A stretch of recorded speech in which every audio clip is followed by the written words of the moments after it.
Welcome to Live with Greg, or Live with Greg, depending on semantics.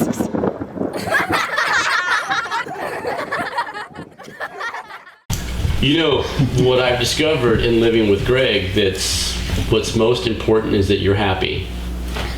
We're done. Was that it? That's it. Is this all in search of happiness? It took 7 years for someone to finally say what I've been looking for. So you've just been looking for happiness this whole time? A sense of connection? That's what everyone's looking for. Oh, wow, really? Yeah. It certainly doesn't look like that. Oh, yeah, that's how it is. It's true, even with people that I disagree with the most, I discovered that they really, truly believe in their rightness, in their perspective. Right. And it's so interesting to me that we can have such polar opposites. I mean, not you and I so much. I mean, sometimes we do, but it's just the idea that we just fight over our perspectives, and yet we have difficulty finding that middle ground that we can depersonalize and like talk about almost as a separate object from ourselves in such a way where we don't get volatile or angry or resentful or I think even bigger is to get volatile and angry and have the space for that to exist, and that's middle ground still. I totally agree. I was talking to a friend of mine today about the musical Hamilton, which people love. It's amazing. That's amazing. And I posed the question because I referenced some of Hamilton's behavior. I mean, he was anti-slavery, yet he never condemned George Washington or other slaveholders. He never held their feet to the fire as such. So does that make him complicit? That we know of. That we know of, right? There was nobody there. It's not written. Right. So, and they immediately became defensive. You don't understand how groundbreaking it was. No, I get that. I'm not denigrating. I'm not saying it's not amazing. I'm not saying that it was an amazing, talented, brilliant production. I'm not saying that at all. I'm just wondering, would it be different had he written Hamilton today? Would there have been different expressions within that dove deeper into the reality of Hamilton himself and the time? And they said, well, there was lots of black actors. And I went, yeah, as well as there should be. But I'm just wondering, are you capable of having the conversation? Because I noticed immediately that you got defensive because you're defending Hamilton and what it's done and everything. I'm saying, okay, I'm all for that. But I'm all for diving into the sloppiness of the conflict and learning the skills with one another imperfectly as we will be. It's going to be like mud wrestling to begin with, but unless we make that invitation to one another, where's the evolution?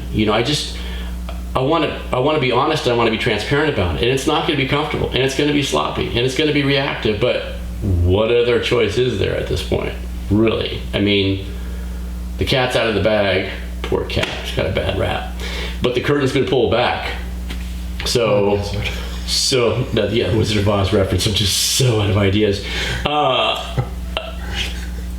There's no retreat. There's no going back in the box.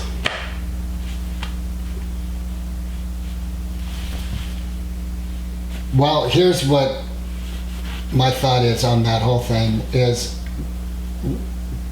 we are in an evolutionary process, and what was done in the 60s was evolutionary and moved things closer to right.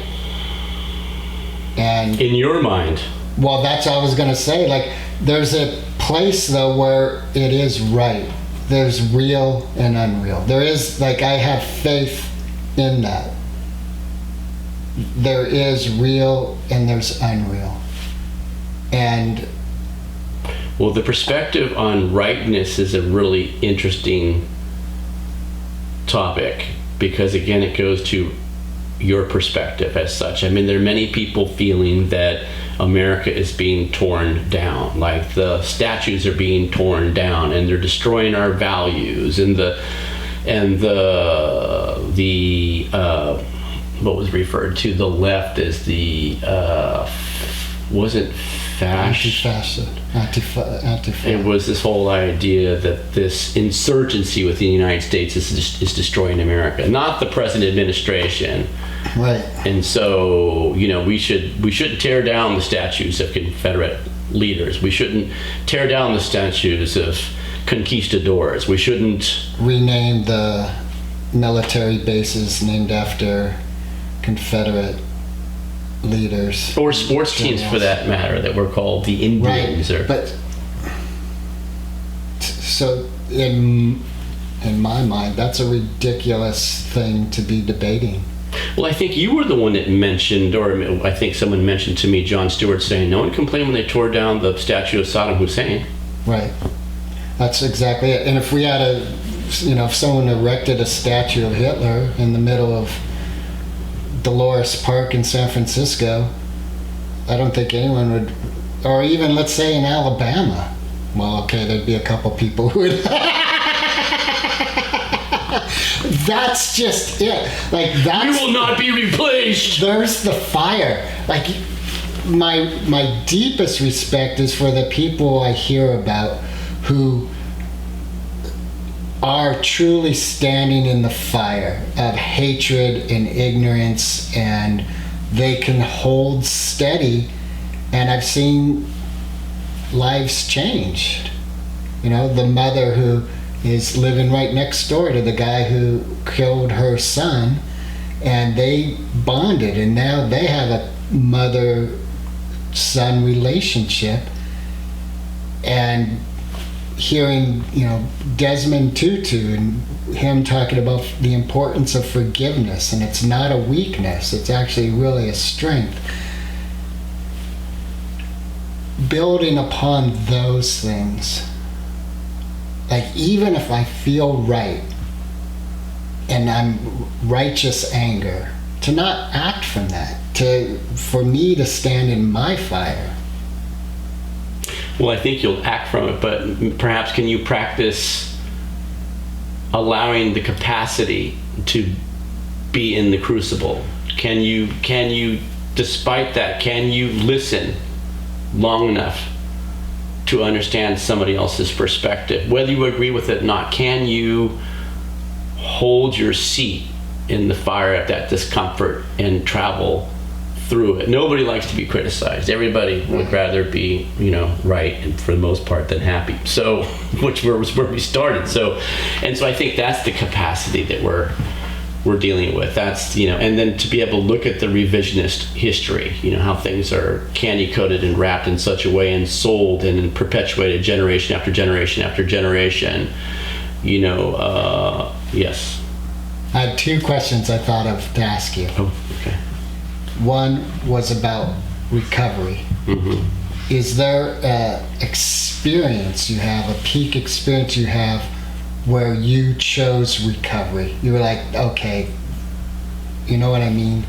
I don't know that there was it was like either go to jail for 10 years in a federal penitentiary. That's what it took for me. It was kind of like, that's what it took to get my attention. It wasn't an epiphany. You go, my life sucks. I want to change my life and make everything better now. And I think maybe not using drugs and alcohol might be really helpful. And I might start developing a meditation practice. And that's not how it came to me. It was like, you're going to go to jail for 10 years. I'm like, oh. So to appear like a good citizen to the judge, I went, hey, by the way, I'm going to these meetings. Oh, that's so good, Chris. You're coming along nicely. So initially I got, what they call is a nudge from the judge to be compliant, to be a good boy, to be part of the system, to appear recovered, selfishly to protect my own self-interest, because I was going to get sober and do the dance and satisfy the needs of my probation officer and get my little report card signed and submit that to him and not piss dirty and then go back to what I was doing. Obviously, I'm not going to subscribe to this. So when did it change for you? I think it was a slow evolutionary process. Initially, I just physically started to feel better, physically. Although I was still moving through the delusional, paranoia that I was being followed and monitored because I was so important. After all, I was just one step below Pablo Escobar in terms of being a career criminal, which of course is absolutely absurd. But once I kind of moved through that and just felt the physical difference in waking up clear-headed, and then there were other people that I saw that I knew previous in their lives that I had partied with or had experience with, and they were doing better. They were bright and shiny and healthier looking too. And then I started to really identify with the community. Here was a group of people coming together. And this is when we were able to meet physically in the same room before this pandemic, that were committed to getting better. Like they're actively working towards being better human beings. And I wanted that. I wanted to be, my essential desire is I wanted to be a better human being. And I think a lot of my using was in a desperate attempt to connect with other human beings, but that was being hampered by my disconnectivity within myself. So I was, highly suspect. I was making all kinds of judgments in terms of it, being based in religious perspectives but I found my way. I found my tribe. I found people that I connected with that felt the way that I did, and just met some amazing people, some amazing mentors that I was inspired by. I just liked the way they moved through the world, and so I learned well that way. I learned well in the presence of a mentor. Organized education has always been difficult for me, but to be inspired by an individual who's knowledgeable and I can see their practice, how they move through the world, that really attracted me. And that's, of course, Raymond McCurtain that I met. Profoundly changed my life. I get choked up just thinking about it. But I mean, that's one of the tremendous attributes of having a community, is you find people that will guide you, that have walked through the jungle of your own making and go, hey, you could go that way, but I found a way out in this direction you might want to check out. Okay, so I know, if I recall correctly, there was a period in your and Raymond's knowing of each other that it was oil and water, like you guys. Well, I felt that there was a betrayal of trust at a certain point, and I think that was, I don't believe that was intentional on his part, although I was wounded by the experience. I think honestly, as I look back at it retrospectively, that he felt that perhaps he was being helpful in revealing that kind of privileged information. I would like to believe that. Only because I've misspoken myself. I have that experience of saying, well, I probably shouldn't reveal that. That was foolish, or I wasn't thinking, or I was trying to be helpful in educating somebody else, but in doing so, I hurt them or someone else. But again, what you and I were talking about beforehand is this idea of, being in relationship with people and embracing their flaws. Appreciating my own flaws, my own mistakes, my own opportunities of saying things that I shouldn't, or acting in ways that I shouldn't because I was fearful, or I was scared, I wanted to defend myself, or I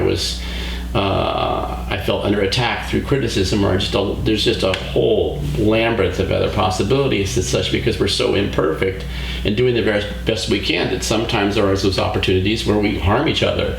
So the question is really, am I willing to step into the fire and acknowledge that the human being, as you and I have experienced, we've had difficulties and misunderstandings and harsh words, and then we were wounded, and then we waited, and then we kind of put our toes in the water of each other's consciousness and say, I love you, I want to work through this, I want to reconnect with you because I value my connection to you. And it's profound. It's not for the faint of heart, right? Because it's uncomfortable. Oh, it's super uncomfortable. I get emotional when I think about it, because it just brings up all my fears and my vulnerability and my imposter syndrome, my inferiority complexes, my childhood, my family of origin wounding. I mean, it's all there, dude. It's all there. So I was going to say, it's so much easier to write somebody off. Yes. But it's not. It's such a huge price to be paid. Yes. Yeah. that's real too. That's real. Because everything we've said up to this point is utter bullshit. Right. Take two. And here's my other question. Yeah.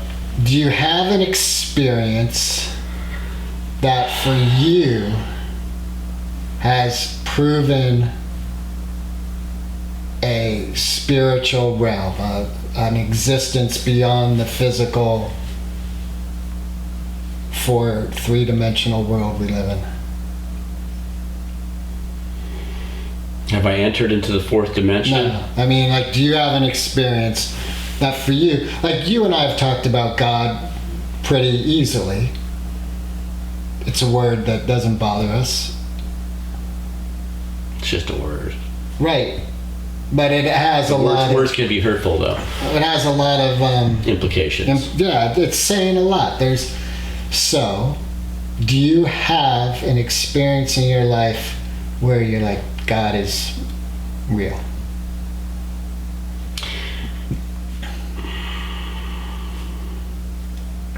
Well, unlike other people I know, apparently I have not had the experience of God talking to me directly. I have not had the experience where I wake up in the morning and go, I hear God go, Chris, how's it going? I haven't had that experience. I have had profound, moving, emotional connections, a sense of felt rightness within myself and the universe around me. I don't know if that's a God experience or not. Was it a sober experience? Absolutely. But then again, I've had some psychedelic events earlier in my life that I felt exactly the same way. Or maybe not exactly the same way, but another profound sense of connectiveness. Which makes perfect sense. I mean, the idea of experiencing plant medicine, plant wisdom, after all, because we live on a planet, makes a lot of sense to me. It's a fascinating subject all in and of itself. A lot has been written about that.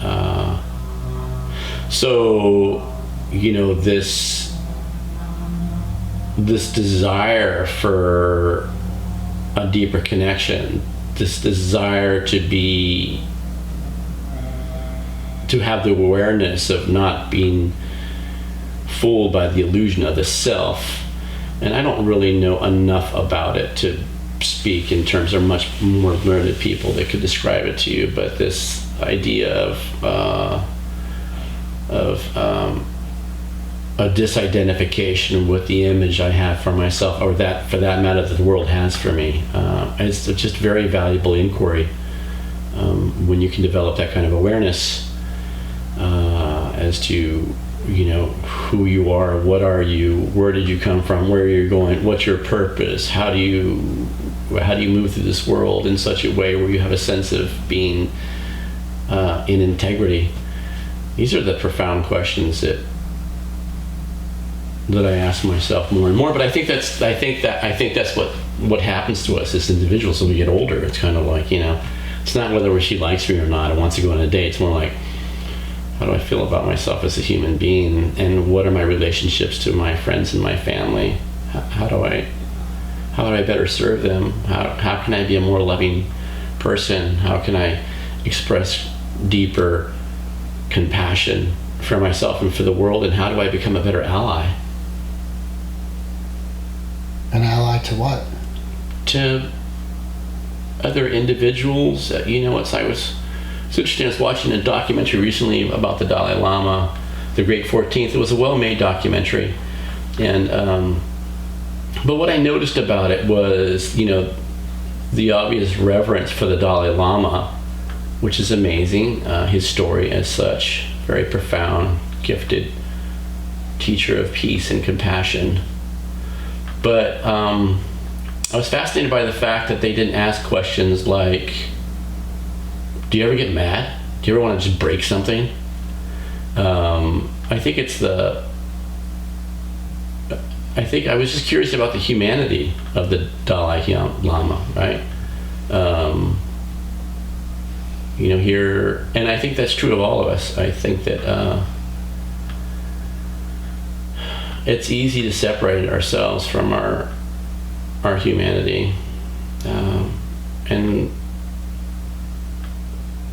and operate from a place of what other people think we are, or, I've always been curious in terms of that. It just occurs to me that in order to operate, I forget exactly your wording, but you just said when we're operating from what someone else's vision of us is. So someone else's vision of who we are is influencing who we are. But in order to recognize that, we need to have a sense of who we really are. And that or may not be, here we go, a loaded word, real. Right. So that was another thought I had in thinking about this time with you. Is there anything that you can say is adamantly a fact? Well, yeah, ketchup and mustard don't need to be refrigerated. I disagree. I know that because I heard it from somebody else, and I thought, well, all the years in the restaurant industry, we never refrigerated the ketchup and the mustard. That stuff will last forever. But the big things we did, that you replenish them with. Yeah, I never dealt with that, dude. We just...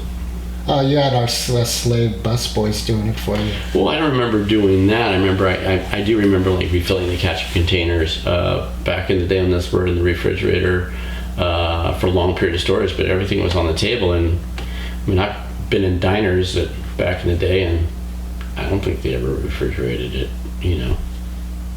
So I don't know about the absolutes. Right. I'm kind of staying away from the absolutes. But I mean, there's some that I abide by. There's some people that I have attempted to be in relationship with time and time again, and realizing that if I yet made another attempt to connect with them, that I would just be purposely re-injuring myself, and it's not necessary. I'm a slow learner. A very slow learner. Takes lifetimes. As you can tell from the scars, the twitches I still bear. So there are some absolutes, but I try to look at them. I try to look at them reasonably and go, okay, is this a hard fact rule for me right now? Is it, So and I try to be open to it, and I try to be an observation of my resistance. I mean, why am I resisting this? Do I want to be right? Do I want to be self-righteous? Do I want to protect myself?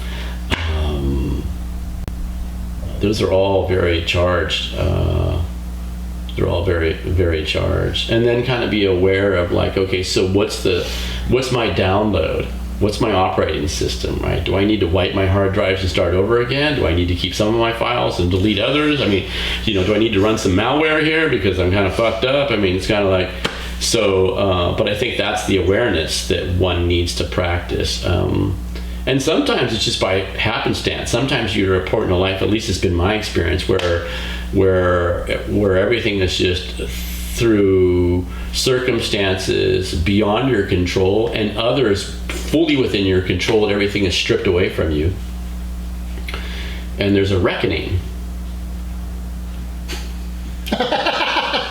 And it's uncomfortable. Yeah. And so it's that internal journey in terms of, okay, so who do I want to be? I've found that's a really interesting conundrum, because the reckonings in my life have been extremely painful, extremely dark, and extremely valuable. But I wouldn't wish that for anyone.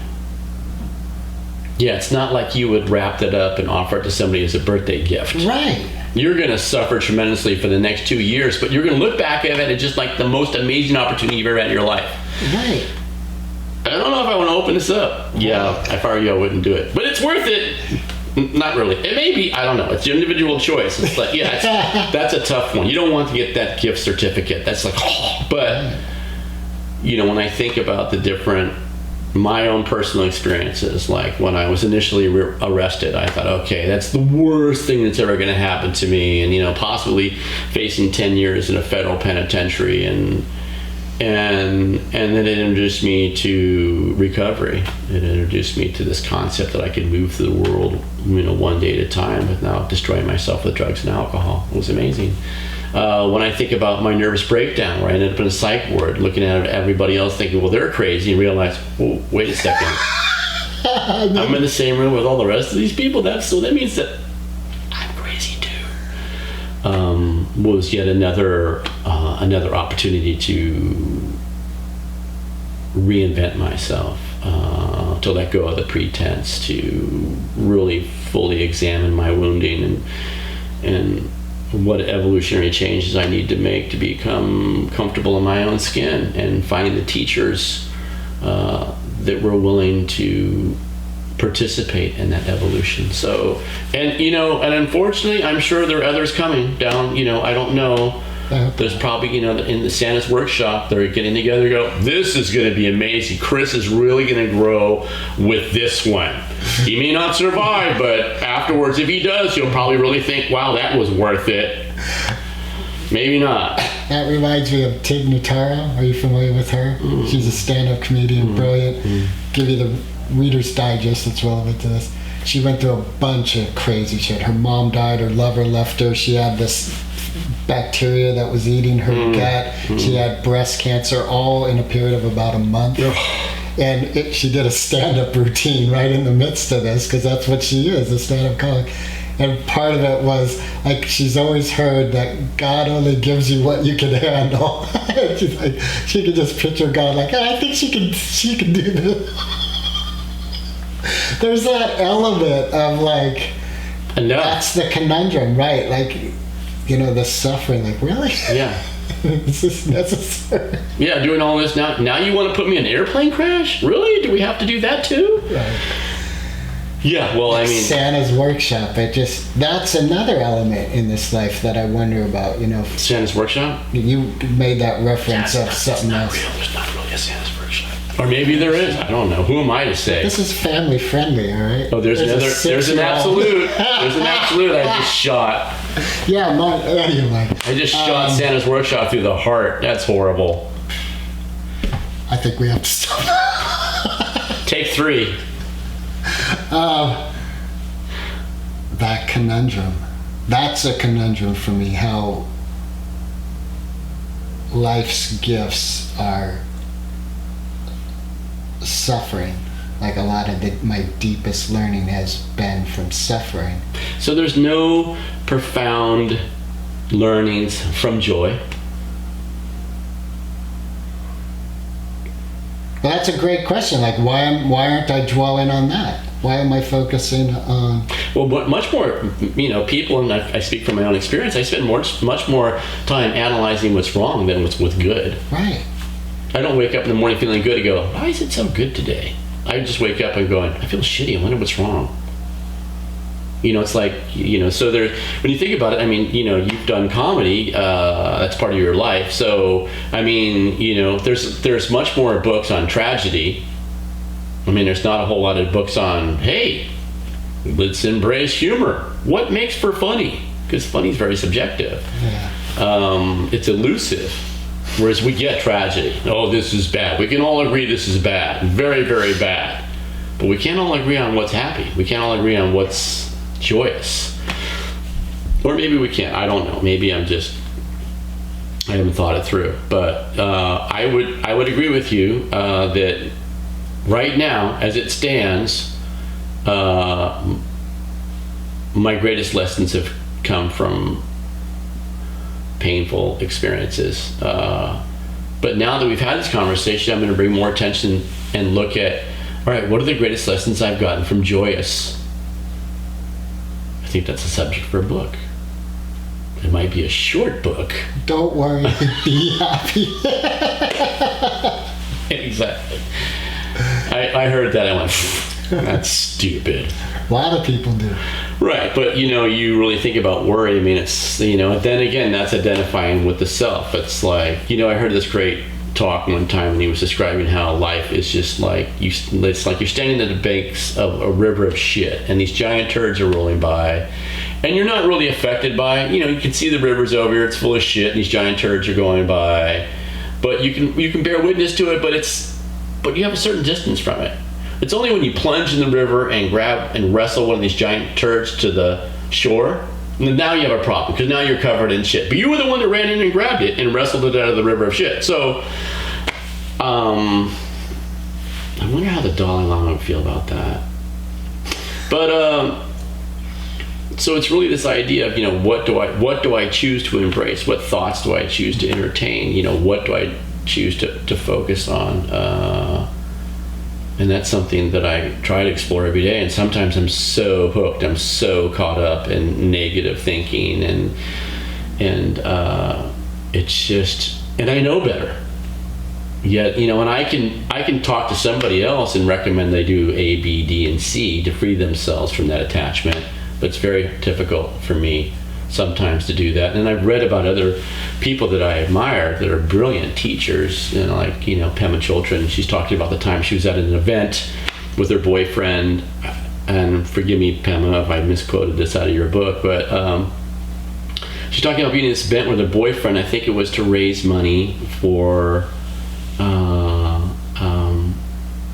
I can't remember the organization. I don't know if it was a house of teaching or a monastery or what it was, but it was being sponsored by a wealthy benefactor.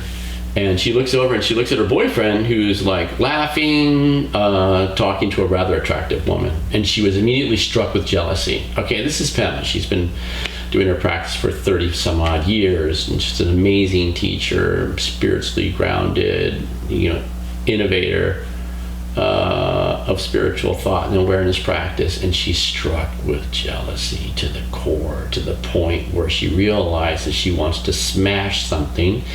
And she looks around and surveys the situation. Anything that she would smash is worth in excess of $20,000. So she moves outside to the porch, to the deck overlooking the countryside, and grasps the rail and goes, "This is ridiculous. I should be able to navigate this." And then just deeply appreciating the humanity of that moment. And her boyfriend comes out and says, "What's wrong?" She goes, "I just had a jealous moment when I saw you talking to that other woman." At which point there was a sense of freedom in her sharing that, her vulnerability. And then they laugh together at the absurdity of that. And he goes, "She's just an old high school friend of mine. I love you." And I think the Space even where he may have loved her, this old high school friend. Like, love isn't choosing how that relationship is going to be physicalized. And everything that goes through that, all the calculations, all the thinking involved in coming to that conclusion, to feed into the insecurities, perhaps I'm getting older or whatever, and we all do it, and we're all guilty of it. And I don't know how accurate that story is. God only knows. I've gotten so many references of information of my own. It's all convoluted together, but I think it went down something like that. So the only reason I'm saying is, even the most practiced still gets challenged. Yeah, it gets challenged. I like to say we're all doing the best we can, but honestly, I don't really believe that. Well, I think we all are. Just some are doing better than others. There you go. It's like, I don't think they're doing very well at all. What that reminds me of, I love in Fiddler on the Roof when the young student asks the rabbi if there's a blessing for everything. The rabbi says, "Of course," and says, "Is there a blessing for the Tsar?" The rabbi stops and thinks, "Yes, may God bless and keep the Tsar far away from us." And that's like, I think about, Trump, who's such an eminent presence in our life these days. To be celebrated by some and vilified by others. Yeah. Right. And I gotta say, after 3.5 years of attempting to give him the benefit of the doubt, I'm leaning towards those that... Yeah, my patience is wearing thin. I think that's true for a lot of people. I mean, I was just reading some other people are going, I was enthusiastic about it. I thought it was going to be different. He just blew it. So, and I want to celebrate that as well. And I have to really so again, it's back to, the sense of right or wrong, the moral judgment that, and you spoke, there's truth and there's untruth. It's interesting, and I don't, you think about, all right, you come into this world, I would like to imagine, as this perfect little being that doesn't have a vengeful heart. Knock on wood. Knock on wood. That that doesn't wake up in the morning and think, as I develop my cognitive abilities, I think I'm going to make millions of people suffer. I just it's what happens to us along the road. I think I don't know enough about it, but it's that whole that expression of being able to express that compassion to those people that we perceive as being bad. So that's like you were talking about with that, where she felt that jealousy. If I feel anger towards Trump, and it's even becomes a anger that I want to hurt him, that's in me. That is what I'm bringing out into the world. So it's as though, in what I logically see is what I think I'm angry about and blaming someone else for is actually what I'm creating in myself and bringing it out into the world. I've been listening to this book, and one of the base premises is the world's just reflecting who we are in that moment, who we believe we are. So that's interesting, because you look at our political systems that don't for the most part, universally in every government, don't really reflect the wishes of the people. Our voracious appetite for things, our disregard for our environment, destroying initially completely the environment in which we live. We're like a virus on this globe. We just consume, and we're not living in harmony as original peoples had. Of course, things have changed significantly. So, if that's true, collectively, what are we putting out into the world? And so, I have a question for you.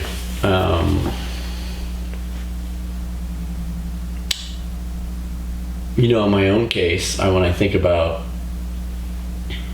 being introduced to the world of recovery, it took looking at 10 years in a federal penitentiary. There was a consequence. There was a reckoning. And so, what do you think it's necessary, or what do you think is going to happen with this world for the reckoning, so that there can be an evolutionary change, so that we can live in harmony with each other and with our environment, so that we can sustain, prosper, regenerate in balance with this world that we live in, that we share, floating in a place so big we don't have a name for it, so we just kind of call it space. I think we're in this evolutionary process, and part of the evolution is the knowing that I'm harming myself when I harm life, any life, and not an academic knowledge, but it's in my bones. It's like breathing. And even what just occurred to me, it's so much like breathing that I can attempt to hold my breath, but eventually I'm going to take a breath. It's just going to happen. I don't have to do anything. If I'm in an environment where there's breath to be taken, I'm going to take that breath. So that's when we are kind to life, because we are life, we just know it that deeply, then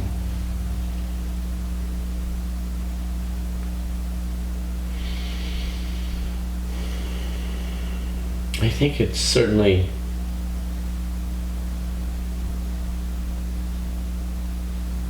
I would agree. I was going to say something silly like it's really something worth, reaching for. I just, some of us just live in so much fear, and some of us are just struggling just to provide for ourselves. I mean, you think vast majority of the people on this planet are just trying to survive because of the disparity of wealth. There's more than enough food for everybody to eat, but it's not being distributed, it's not being shared. It's just this human... It's even not being created in a benign, supportive manner. Not at all. It's a weapon. It's been used as a weapon, and just you think about the world conflicts and just the horrendous suffering, and the few people that are benefiting from it and becoming wealthy because of it. I mean, how do they sleep in? How do they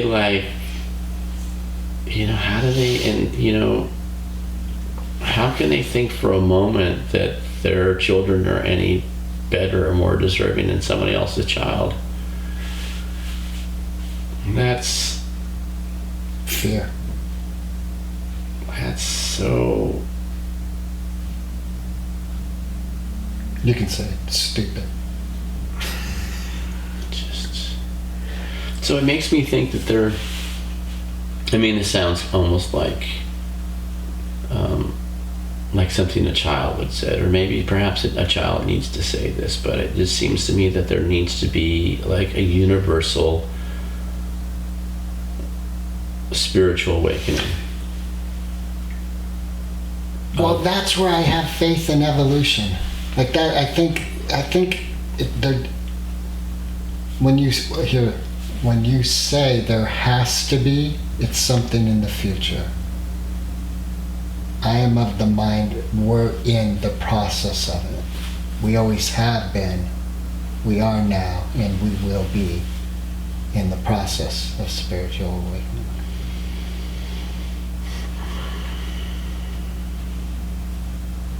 Absolutely. It's because it's certainly not going to be derived from things. I think that's been well demonstrated. Again and again and again, more, bigger house, bigger, faster cars, more husbands, more wives, more girlfriends, more boyfriends, more gold, and more meditation. More meditation. I'm going to sit on this cushion for a year. I'm not going to leave this tree until I have a spiritual awakening. How about some more rice in my bowl? Well, that worked actually for that gentleman. Well, okay, there's the exception. But just think about the leg cramps. Oh my God. I want to respect your 1 o'clock. Okay. I think we've covered some ground. I don't know if any of it was interesting. I'm interested. Okay. Well, I appreciate the opportunity to hang out with you. I mean, it's been interesting living with Greg. Boy, you've done it. I was just thinking when I was crashing on your floor on Pine Hill. Did I make you sleep on the floor? Yeah, bitch. No, I mean... Did I really? Woke me up at 3 in the morning. Come on, it's time to go to work. What the hell? Yeah. I loved it. It was all good. Fuck, sleeping on your floor was much better than sleeping in the street. Yeah, so where were you at that time? I was homeless when we first met. I remember you saying, like, where are you going to sleep tonight? I said, I don't know. And you're like... And then you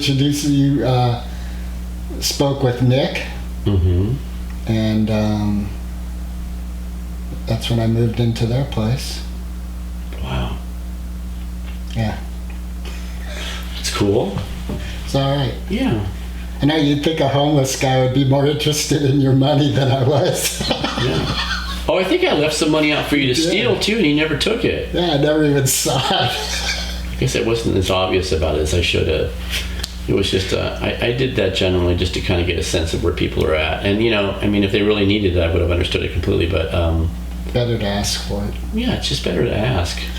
It's not yours. Yeah, and if it's not, yeah, just a general rule. I had this great Yeah. conversation with Bodie yesterday that apparently on TikTok there's videos where people borrow things from Target and Sears, and I don't know if Sears is still around, but yeah, that's the way it's referred to, borrowing. Just borrowing.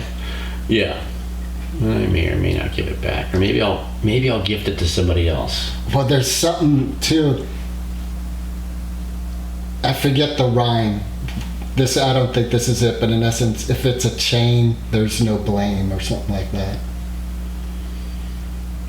Okay, that's convenient. Yeah, I exactly. could see how I could run with that. That makes perfect sense. Right. Or it's like, They have doesn't make any insurance. difference. It belongs to the man.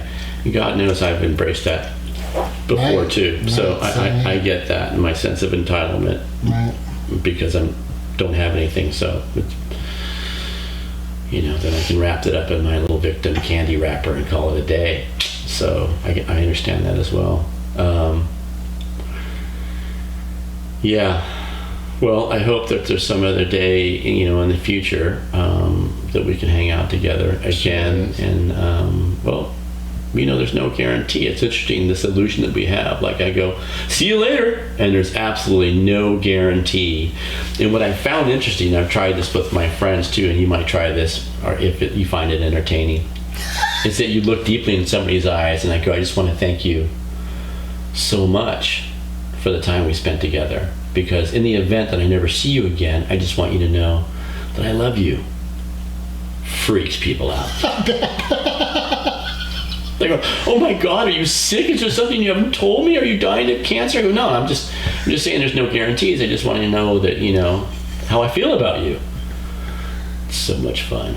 It's just so much fun because that's the truth of the matter. Yeah. So again, it goes back to this idea of practicing, celebrating life, supporting life through kindness and altruism and forgiveness And bravery and humor. and bravery and humor. Yes, walking through the fire Yeah. to remain connected. Amen, brother. I think that's a good place to end. Love you, bro. Thank you so much You're for welcome. this opportunity.